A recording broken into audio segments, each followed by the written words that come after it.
Is the world's second-largest economy in trouble? China has been facing problems post-pandemic, yet another one is being added to the list, and that is youth unemployment. The youth unemployment rate hit a record of 23.1% in June 2023.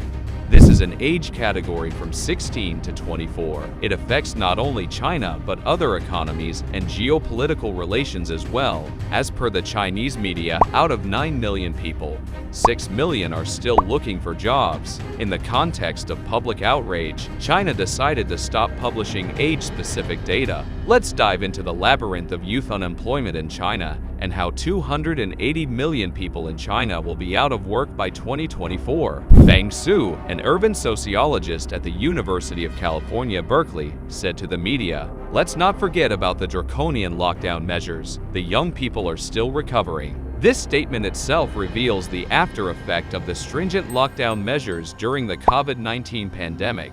The lockdown was imposed for more than a year in many places. Post the COVID-19 pandemic, a significant number of positions were eliminated in the technology sector. This led to a scarcity of highly skilled jobs. Post-COVID has resulted in opportunities in fields such as carpentry and bricklaying, which hold no interest for graduates who secure their degree in literature, computer science, advanced technologies, etc. Why do the people in China experience youth unemployment? There is a long list of reasons that can be quoted for this challenge faced by China. The primary reason for unemployment is the imbalance between the supply and demand of jobs. There is a disconnect between the academics and the job market needs. An estimated 10.76 million students will graduate in 2022, and there will be a further rise in 2023.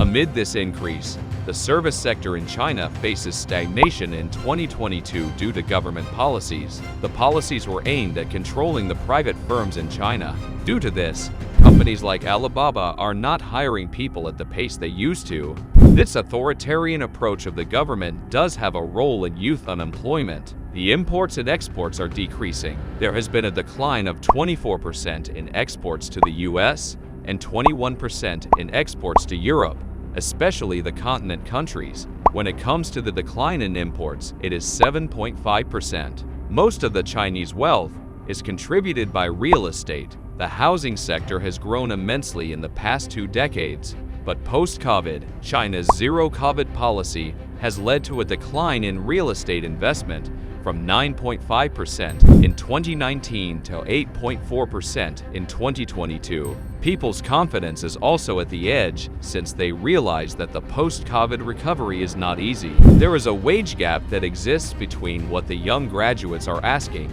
and what the companies are willing to give in cities like Shanghai, etc. Another reason for the deterioration of the Chinese economy is the investments in long-term technologies. An example could be artificial intelligence. However, a point of concern is that artificial intelligence has the potential to replace even more workers. However, its long-term significance and role in China's overall growth cannot be left behind.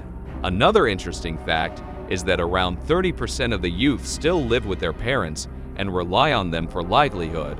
This situation is actually intensifying the impacts of youth unemployment. Chinese youth are more into the country's national civil services exams as they have lost hope in the recovery of the ongoing unemployment crisis. In March 2022, more than 7.7 million people appeared in civil service exams in China, where only 20,000 vacancies were offered. It is the first step to get a government job. Now, is China's youth unemployment as bad as it seems? China's public libraries, which used to be filled with students, are now occupied by unemployed youth. China's unemployment rate can be measured from the library index now. An example of this is the Guangzhou Library in Guangzhou, which has become a replacement for Starbucks. Guess why? The people in Guangzhou are not in a position to afford a Starbucks coffee now.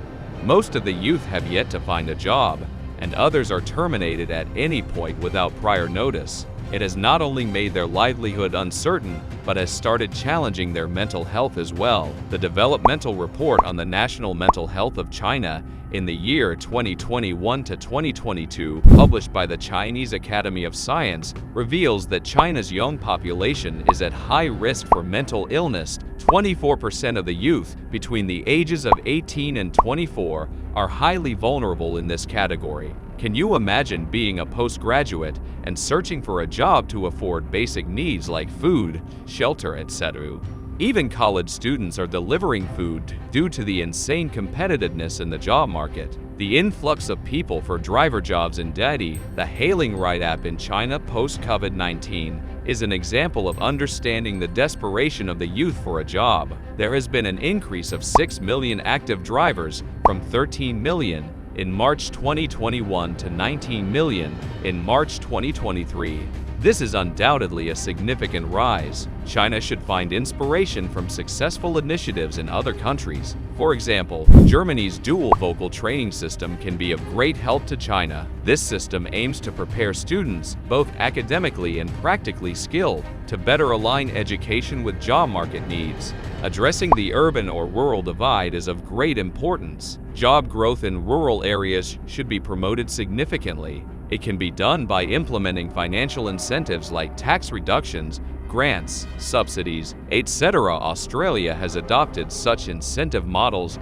to attract healthcare workers to rural and less populated areas. China has to do something in regard to the mental health challenges of the people amid chronic unemployment, which worsens the longer graduates are out of work. Post-COVID, 40% of Chinese youth have been suffering mental health challenges. The Australian model of mental health facilities will be a great help to the people of China. This can help in the well-being and better development of the country. This type of mental health service will provide a better workspace for the labor force. Finally, the scale and complexity of youth unemployment require a multilateral approach that extends beyond the borders of China.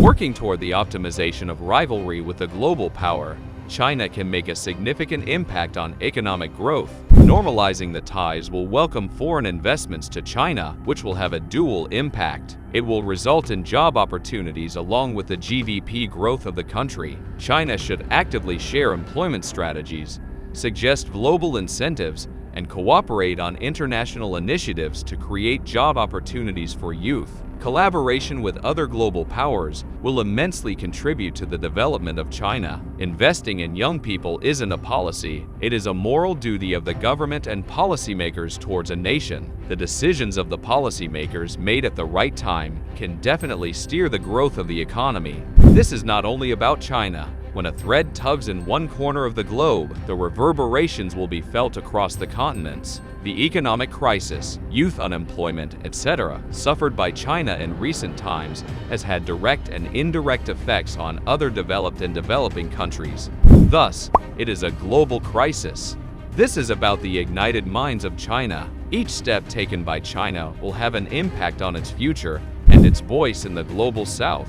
Don't you think it's high time for China to act effectively and make a smart workspace for its citizens? This isn't a mere reason to criticize China. This is a story that affects each citizen of China, the stability of their job, and their sense of living. So, let's keep our fingers on the pulse. Do comment on your thoughts. That's all for today, and don't forget to like the video and subscribe for more. Let's be a part of the present.